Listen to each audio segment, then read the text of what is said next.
Узган ел белән чагыштырганда исерек хәлдә кылынган җинаятьләр 6-га арткан. Полиция вәкиле үз чыгышында алкоголь эчемлекләр кулланып тәртип бозганнар статистикасын китерде.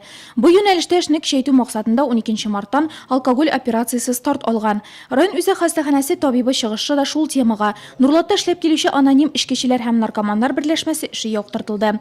Моннан тыш утырышта ирегеннән мәхрүм ителгәннәрне һәм җәзага тартылганнарны социальләштерү мәсьәләсе дә күтәрелде. Бүгенге көндә исәптә 218 кеше. Район территориясендә экстремистлык һәм террорчылыкны, хокук бозуларны профилактикалауда халык дружиналарының эше мөһимлегенә басым ясалды. Райондагы 47 отрядта 400-дән артык әгъза исәпләнә. Тик кайберәүләр үз вазифаларына сүлпән мөнәсәбәттә. Кроме профилактической работы, предварительной работы, есть показатели, которые мы измеряем, это раскрываемость этих преступлений. В этом отношении есть пожелание работу вести. Әлеге салда ук дәвам иткән юл хәрәкәте куркынычсызлыгы комиссиясе утырышында узган елдагы эшчәнлеккә нәтиҗә ясалды. Быелга планнар корылды. Шуларның берсе Карл Маркс урамын төзекләндерү проекты кысаларында юл хәрәкәтен оештыру. Юл билгеләре урнаштыру буенча комиссия әгъзалары фикерләре тыңланды. Юл хәрәкәте куркынычсызлыгына кагылган Нурлатлылар гаризалары каралды.